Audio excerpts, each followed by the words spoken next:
Ang tema natin ngayon ay ang maling panahon. Sabagay, wrong timing. Bakit ngayon lang?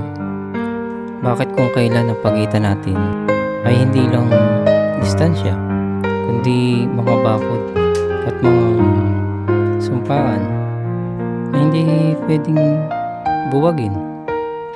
Tunay ngang mapaglaro ang tadhana. Pinasilip sa akin ng langit, ngunit pinagkait sa akin ng pakpak na para bang isang biro na hindi ko kayang tawanan.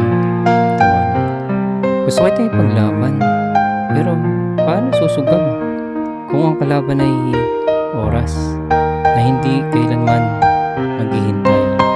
Kasakit tanggapin na ang taong nagpapatibok ng aking puso ay siya ring taong kailanman ay hindi magiging tahanan ko. Siguro sa ibang buhay, doon sa mundong walang wakas, tayo ang dulo.